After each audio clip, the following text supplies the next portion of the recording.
All right, hello everyone. This is Ken Jones, and we are going to start the webinar at this point. Quick introductions. Uh, my name is Ken Jones. I have a background in with startups and telecommunications that goes back over 15 years at this point, and I've been working with ScientiaMobile for the last 4 years working on their marketing. And today we have John Arne Sætteris from Norway calling in. John Arne, can you say hello? Hey, good morning, good afternoon, and good evening around the world. Like I said, I'm out of Norway, so it's good evening for me. I'm the Vice President of Innovation in ScientiaMobile. I've been working in the mobile space since the last century. Mostly, yeah, it's true. Mostly technology, but also business development and such. Right. And I think a lot of our staff were based in Washington, D.C., the Reston area. I think a lot of our staff is snowed in at this point, but the webinar makes things like this possible. So we're lucky to have this sort of technology. A quick introduction and agenda overview. We're going to talk a little bit about what WRFL is, just to introduce people if they're new to mobile device detection. We'll talk a little bit about some of the things that we're doing with mobile device detection. Image Engine is a new product that we have out, which we think is pretty exciting. We have the bulk of our presentation today will be over the MOVR report. So MOVR stands for Mobile Overview Report, for those who don't know what our acronym is. And the way we structure our report typically is that we have what I'll call special features, ideas that we think are very interesting to the mobile web community, and so we're researching them. Today we're going to talk about HTTP2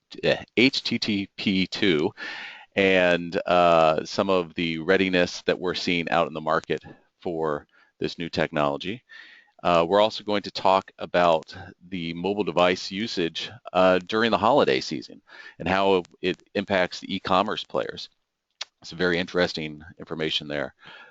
App web views, we've been talking about these for the last few quarters. It's a very interesting trend that we're seeing where browsers are being spawned for sessions that are not fully fledged browsers, and that has implications for the web development community. Then the continents. We typically provide some reporting on top devices, browsers, operating systems for various continents.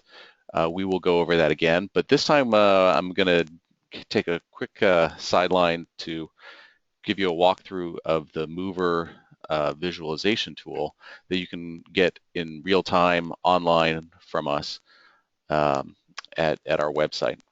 And then finally, we're going to talk about Spain. We typically do a geographic spotlight on a given country, and this time it will be Spain. We are going to be in Mobile World Congress in Barcelona in February. If anybody wants to meet up with us there, we'd love to see customers or prospects or just friends, people who are interested in our report. Stop by, say hello, give us some feedback, ask us some questions. And then we'll leave some time at the end for some questions. If you have any questions, you can, through the webinar interface, type them in, and we'll try to address those as they come in at the end.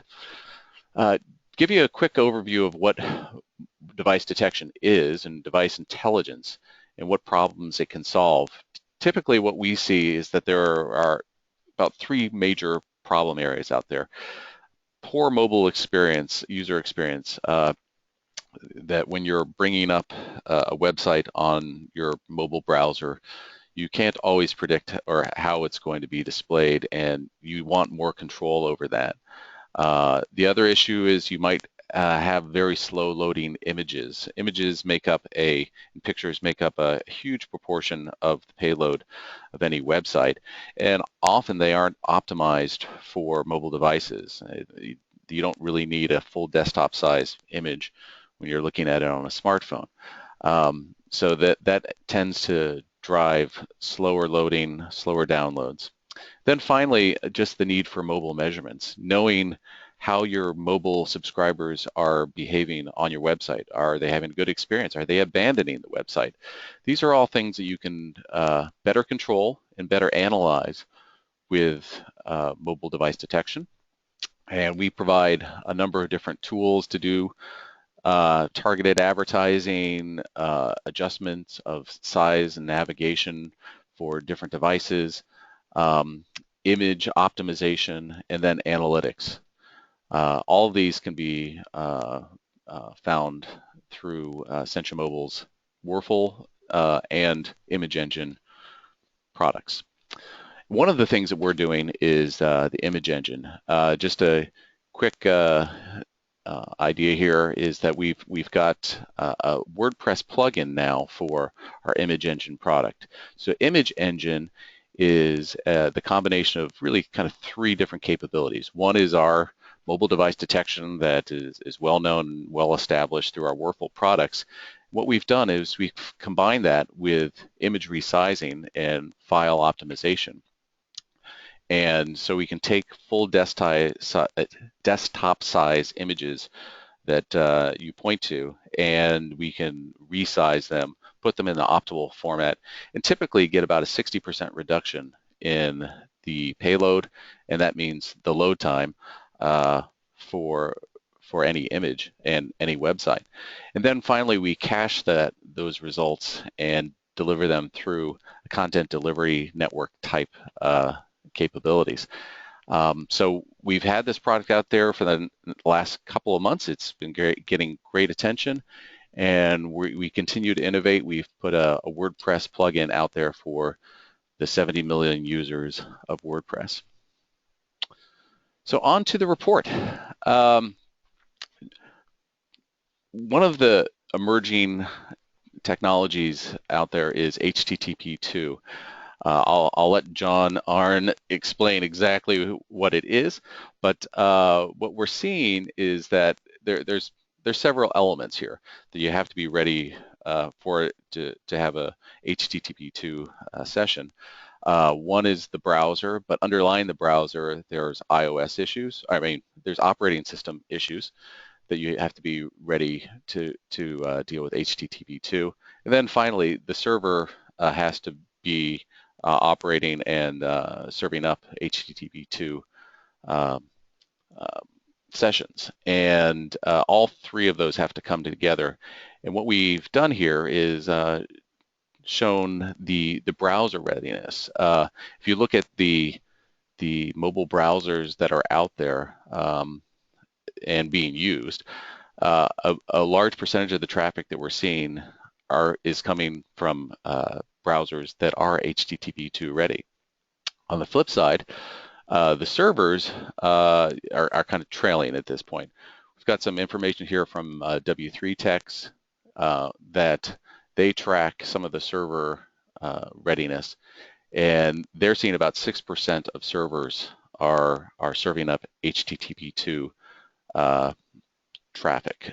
John Arne, do you want to provide some more technical details? Yeah, sure. You know, it's in this edition of MOVR, we're touching upon quite a few topics that really deserve a webinar of themselves. But on a high level, HTTP2 is aiming to replace HTTP1, obviously. And the main difference is that for HTTP2, there's it's a stateless protocol, so you have to connect once for every piece of content you want to download, and then disconnect and connect again.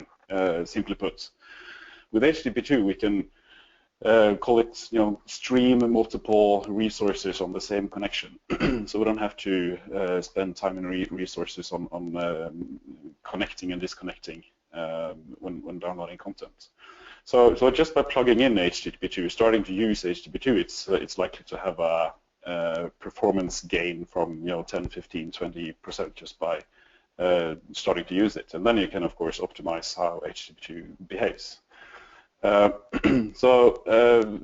but what we wanted to what we wanted to show here is that the devices and browsers out there are ready for HTTP2, at least more ready than the servers. So there's no reason why we should wait to upgrade our servers to support HTTP2. And it's of course all backwards compatible. So it definitely makes sense to upgrade to HTTP2. The numbers here we see are based on TLS traffic or SSL traffic, if you will. Basically meaning if your site uses HTTPS for the site and images and stuff on the page. And it's quite easy also to upgrade or start utilizing HTTP2 if you use a CDN or a server that supports HTTP2. For example, the image engine that you mentioned can support HTTP2. So if you refer to the images using HTTPS in the image source and then through the image engine, you're automatically getting HTTP2. And many of the CDNs out there do this today, and obviously then most browsers are ready and gain the positive impact of this traffic. Yeah. So yeah, main takeaway here is that browsers, mobile devices out there are ready for HTTP2. So web developers and site owners out there should start using HTTP2. Basically by using HTTPS in their image sources and whatever references to external sources. So that will get us very far. Right. And looking at the right side of this, the server usage that's at 6%, that's a snapshot from January, but it's actually increased pretty significantly from almost zero in mid-year 2015. So there's a big adoption curve going on right now. I think a lot of the servers are putting out new releases that are pretty supportive of this HTTP2 technology. Yeah. All right. And kind of breaking it down by individual browser families. What we've done is kind of listed out some of the different mobile browsers that you might see and their readiness. As you can see, a lot of them are over 90%. Some of the IE and Edge and BlackBerry WebKit have not yet adopted HTTP2. But many of the major players on the iOS or on the iOS and Android side have. John, do you want to kind of talk a little bit about some of these numbers? Yeah, it's not quite fair only to show the browsers and the support level for HTTP2 because it's quite a complex picture. It's for iOS, for instance, we need iOS version 9 and above to support HTTP2. So there's also in some cases a connection to the actual version of the operating system on the device. Talking about iOS, to the left there we see Mobile Safari, which is the regular browser on iOS, and the 19%, the smaller green one there, to the right, we isolated iOS web views. We're going to talk more about web views later. But it's quite interesting to see that traffic coming from web views on iOS have less support for HTTP2 than the mobile Safari traffic. Again, this can be from some skews in the data and stuff, but still we're going to talk more about web views in a little bit, showing the quite complex matter here. But these 19% comes from web views in iOS 9 and above, version 9 and above. And also worth noticing, Google or Chrome Mobile, Chromium, and Samsung browser is more or less based on Chromium, or similar to Chromium 2. So yeah, isolating, talking only about HTTP2, this can be seen upon as the same browser, I guess you can say. Right. And yeah, Android WebKit, it's starting to become an old browser now. So the reason why Android WebKit isn't at 100% is probably because of older Android versions. Right. Right. Mm. Okay. Moving on to e-commerce trends. So one of the things that we did is we started to, around the Thanksgiving and holiday period in North America, Black Friday, for those who maybe aren't familiar with it, is the Friday following Thanksgiving. That I believe that this is actually kind of taking more of a worldwide trend. I've heard that the UK and parts of Europe are doing this too, that it kind of marks the beginning of the holiday season in terms of purchasing. And that Friday following Thanksgiving, which in this year fell on November the 27th, what we did is we sliced and diced our data and pulled our e-commerce traffic out from the remainder of the traffic on the non-e-commerce. And we wanted to know, is there kind of a difference in the traffic levels that we're seeing? And typically during the year, there might be a little bit more, and what we're showing here is the percent of smartphone uses as a percent of all mobile and desktop usage. And what we're seeing is that starting on Black Friday, smartphone usage actually picks up pretty significantly, and stays high throughout the holiday season, then starts to drop back in January. And what we hypothesize here is that what's happening is not only are people going out and shopping in brick and mortar stores, but they're taking their smartphones with them, and they are doing price comparison, looking for more product information while they're out shopping. Or it could be that they're also traveling, and they're not. They might be with family and friends, and they don't have access to their laptops. So the default is the use of the smartphone. But nevertheless, they are still visiting e-commerce sites and performing transactions there. With tablets, we do see a higher usage of tablets, e-commerce versus non-e-commerce, but on the whole, the trend is pretty steady. We don't see an uptick in the amount of traffic during the holiday season. So it's very interesting to see kind of the usage of smartphones in this area, and how they might be used in the overall shopping process. A little more information that we didn't pull from our own data, because we don't necessarily see completions of purchases. But when you look at with IBM, they have access to this, and about a third of all sales are made through, which is the blue, are made through smartphones or tablets, which is pretty significant to think about the level of traffic that is going to a website and actually converting over. And this has been growing steadily over the years. And it's also interesting to think about that the percent of time, or the amount of time that people are spending during the holiday season in brick and mortar stores versus online is pretty significant. 42 minutes spent in shops browsing versus 36 minutes on laptops. It's almost an equal amount of time spent online versus shopping in stores. Okay, going on to app web views and browsers.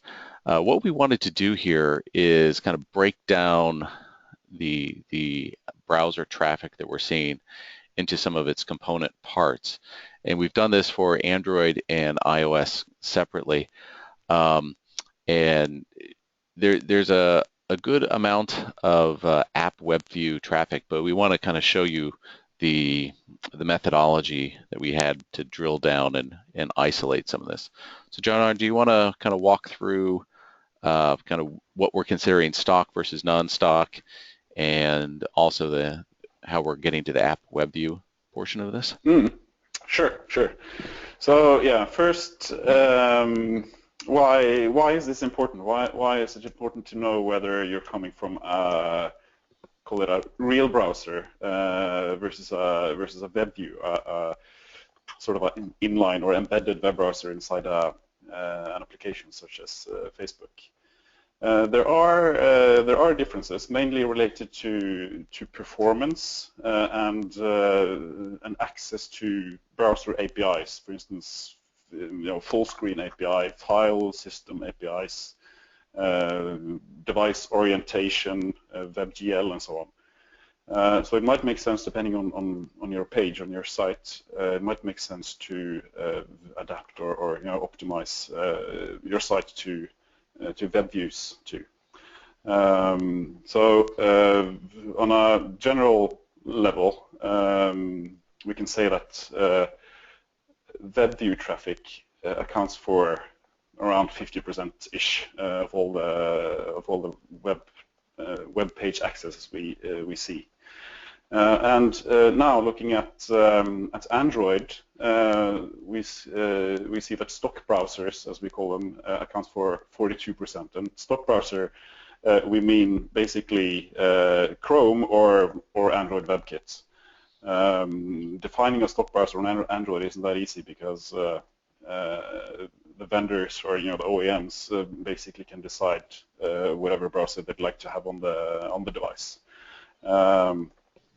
So from Android KitKat or 4.4, I believe, there was no browser included in the package or image sent to the OEMs. They had to either license Chrome from Google, or build their own browser, or maybe even or quite usually actually fork the Chromium open source project. Yeah, this is a part of Google's strategy to handle Android fragmentation, actually. So anyway, that's our definition. And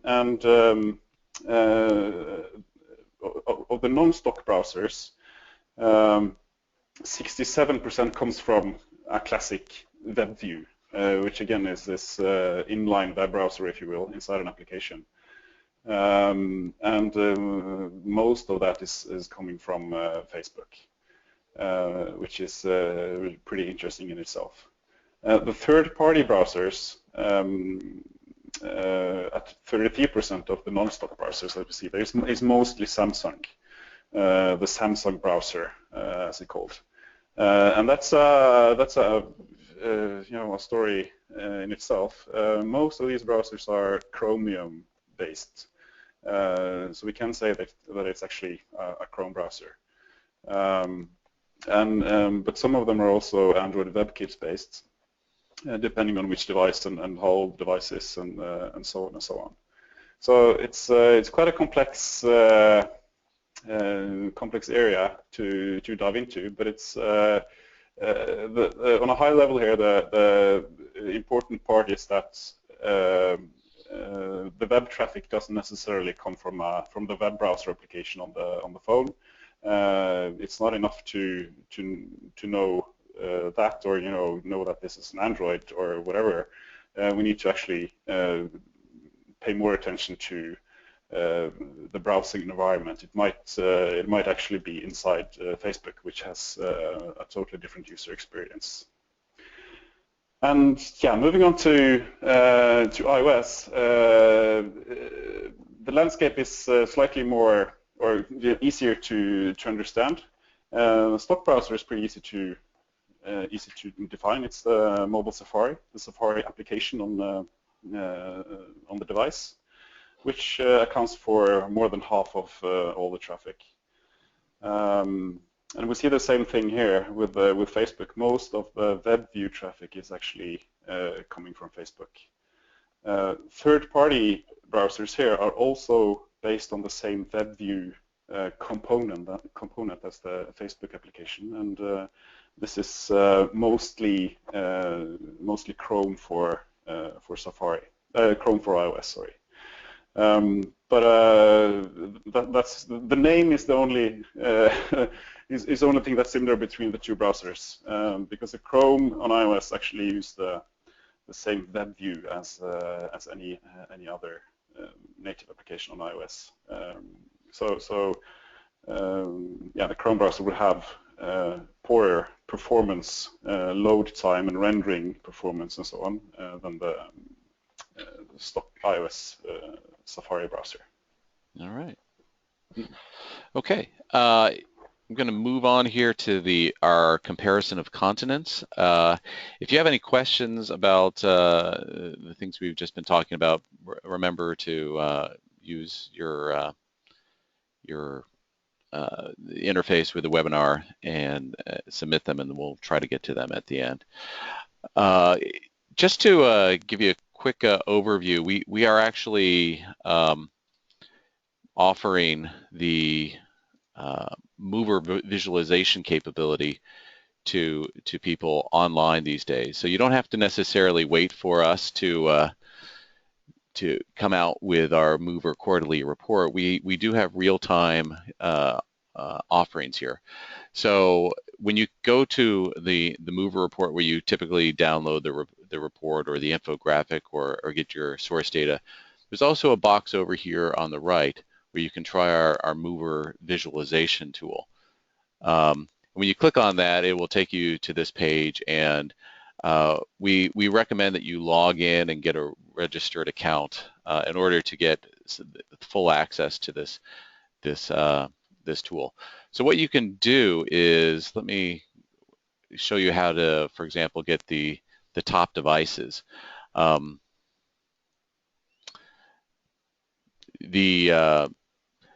You can adjust the time frame. Oop, I seem to be freezing up here.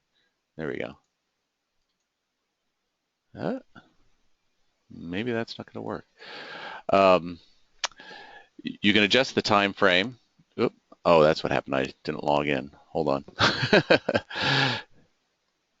Why isn't it liking me?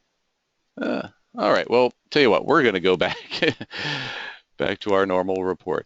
But for some reason, it's not liking me right now.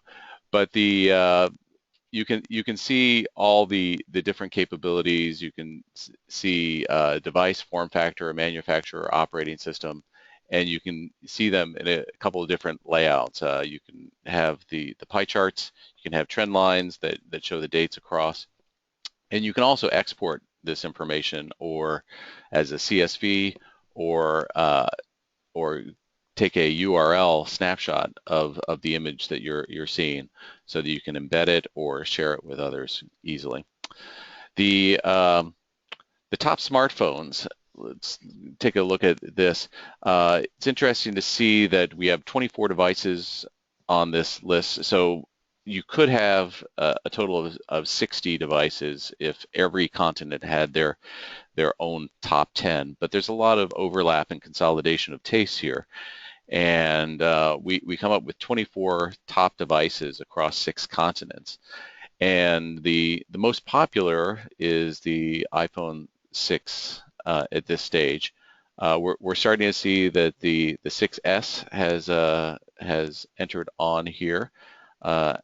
Other new devices is the BlackBerry Z10 and the LG G3 and the Samsung J1 are all new entrants. Dropping off the list was the Nokia Lumia 520, and I believe that was primarily in Africa. So the interesting thing about that dropping off the list is that there is no representation of the Windows operating system any longer on this list. You do see that there are some regional differences. Things like Motorola has a very strong presence in South America with the Motorola G, and but really it comes down to Apple and Samsung holding many of the top spots for the top devices. And in terms of trends, you can see the iPhone 6s picked up a lot of momentum. And in many cases, what they're doing is seeing upgrades from some of the older Apple iPhones, the 4, 5, 5C, 5S. These are people that are moving up to the newer iPhone 6S.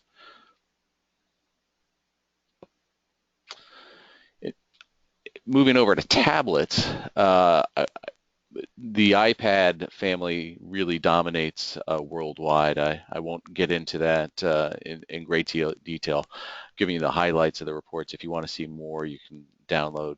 Please do download the MOVR report, which should be coming out later today. But an interesting thing here is that we don't see huge changes in share as people are upgrading. We've always noted that the iPad 2 down here at the bottom, pretty old device at this point, but it's probably it is the largest share. Although you're starting to see, well, actually the iPad Air is starting to take over by the end of the quarter here, but you're starting to see uh, some change up to newer devices. But on the whole, it's not as quick as some of the other iPhone releases. When you see the 6 or the newest model of an iPhone come out, you typically see a much more marked change. And also, one thing to point out is the iPad Pro, which is a new device and very expensive. It really has pretty low market share. At the end of the quarter, it was still beneath 1%. On the OS side, the story remains pretty much the same in terms of the high-level numbers of Android being 65% and iOS being 32% of the market. You do see I think this blue is actually the Windows. This label got cut off. I have to apologize for that.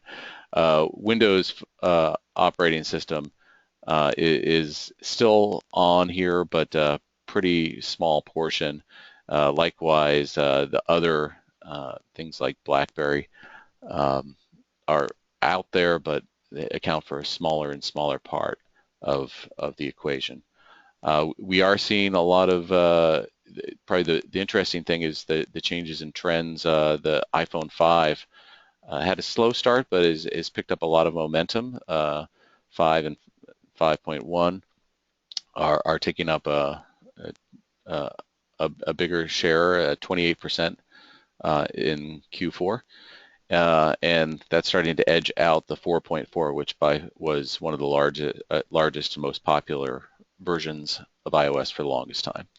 Likewise, we see continuous churn and upgrade in the iOS side. Lots of different versions out there, but very quick turnover in versions. In fact, when you look at kind of the release trends for iOS, you can see that moving from 9 to 9.2, you get a huge cutover very quickly within weeks for these. And at the end of the quarter, 9.2 accounted for 59% of the operating systems that we were seeing from the iOS side. Also, you can see that version 8 accounted for about 17% of the traffic, and versions prior to 7 accounted for only 9%. So it's Apple continues to release these iOS releases and we see very quick uptake of them. So on to Spain. Uh, as I said, we will be at Mobile World Congress in Barcelona. We'll love to see you. Please contact us if you would like to set up a meeting and learn more about our products. But just a quick dive into some of the stats that we see from them. Uh, from the feature phone standpoint, feature phones are still around. They're hanging on, but they're a pretty small portion of most developed countries' traffic, about 2% in U.S. and Spain, and that's pretty representative of most of the Europe and North American figures. The smartphone usage is a little lower in Spain versus the United States, and conversely, tablet usage is considerably higher than the U.S. with 33% for Spain. Top manufacturers. Apple has always had a much larger presence for smartphones in the United States, whereas in Spain, Samsung and Apple are very much on the same level. 29% share for Apple and 34% for Samsung. There are some regional differences where Spain has some brands that have a stronger presence, things like Huawei, Sony, BQ. On the tablet side, it's a pretty similar picture to what we see, although Apple does not have as strong of a presence relative to the United States. Apple's iPads have 63%, and Samsung has 22% for the tablets. And after that, it drops off pretty quickly. It's very interesting the way there's not a lot of options that are being chosen by the public on the tablet side. In terms of the top smartphones, the iPhone 6 is newer device and is the most popular phone in both the U.S. and Spain.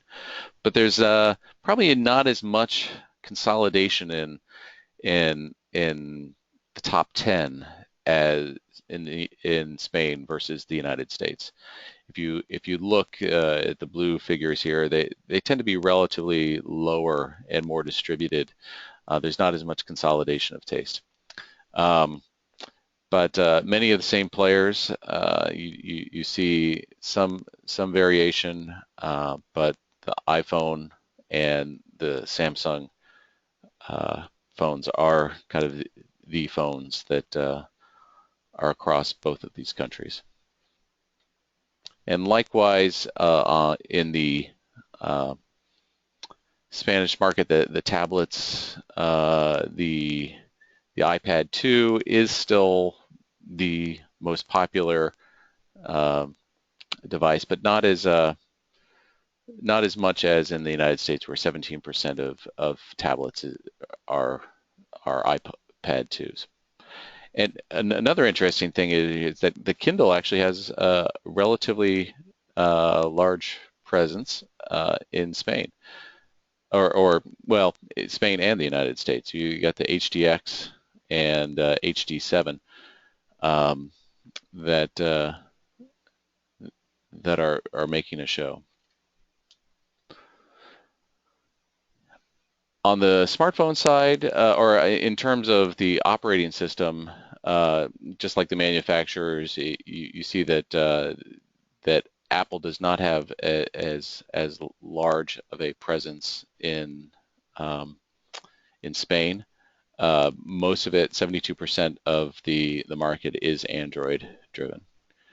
And in terms of the upgrade path, you can see that Spain is a little bit behind the United States in terms of the newest operating releases.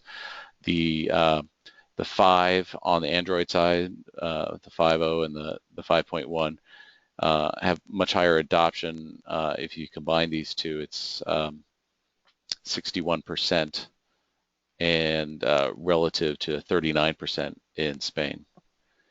And likewise, on the iOS side, they the Spain tends to just to be a little bit behind. A lot of them are on 9, but not as many on the 9.1 and 9.2.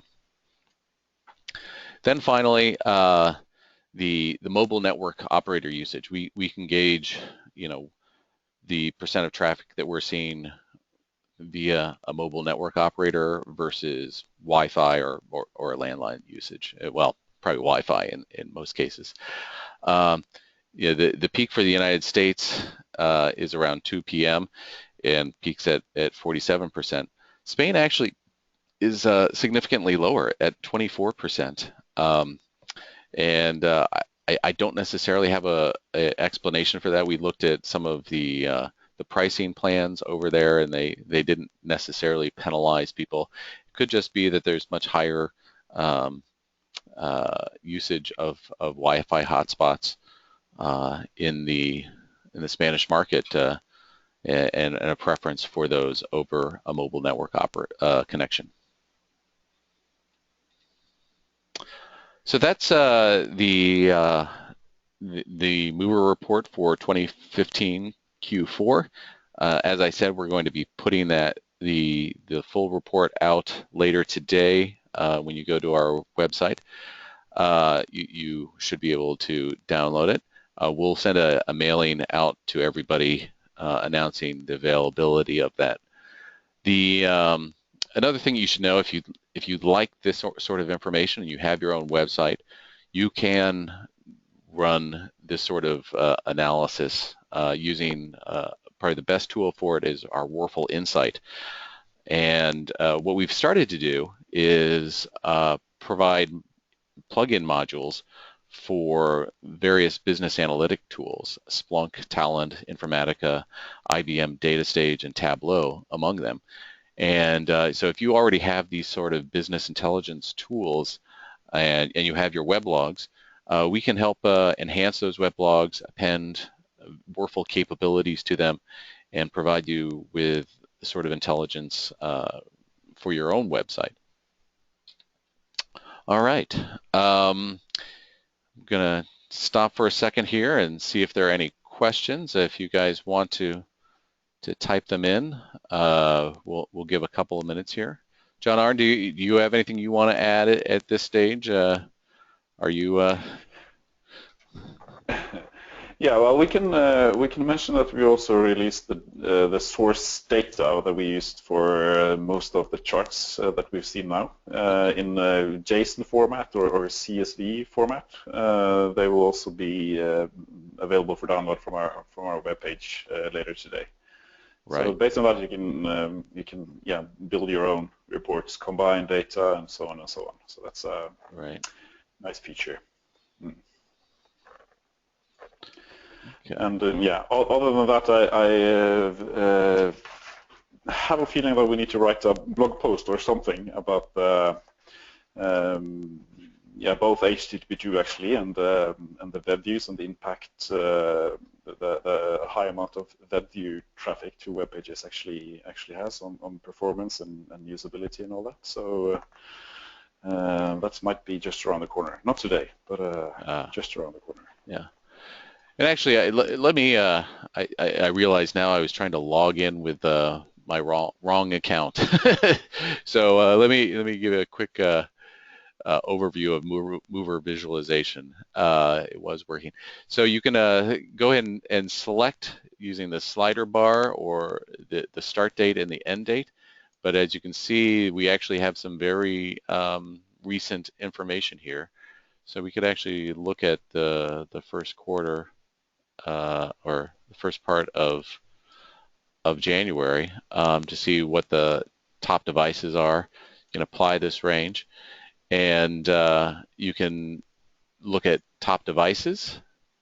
So you can see that the iPhone 6 is still kind of riding high, one of the most popular ones, and you can limit it to certain regions. So if you just wanted North America or Europe, you can change those. And you can see them through different trends here. You can actually, let's see how North America is. Yeah, it's the iPhone 6S and the 6 are making a good point. And then you can see the tree map. So this kind of gives a different view of the distribution of phones. And then the world map, if you had different regions you wanted to look at, you can pull down and it'll show the region in the background. Form factor, you can analyze the tablets versus feature phones versus smartphones, the manufacturers, and the operating systems, the versions. And then beneath all of these, you can see a table and export them as a CSV, or you can save the image as a PNG, or actually get a URL and you can paste it in there. When you click on this green, it actually lets you take it off your clipboard. All right.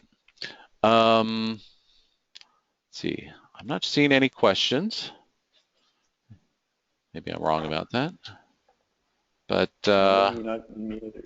all right. Questions can be asked anytime on Twitter, on email, on any channel. So we're happy to answer. Yeah, and for that matter, if there's information that you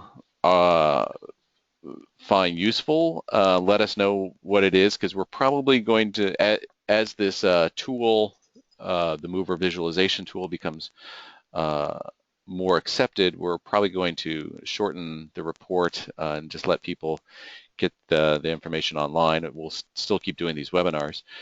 But we also would like your feedback on what you find useful, and if there's areas of research that you might want us to do, we're open to hearing those ideas. No promises, but that we typically do take suggestions from people when we dive into various things like app web views or Black Friday or HTTP2. Okay. If no one has any questions, I'd like to thank everybody. And once again, we'll be sending out a notice later on that lets you know when the final report is available, probably later on today. Thank you. Thanks, John Arndt. And we'll talk to you next quarter. See ya. All right, bye-bye.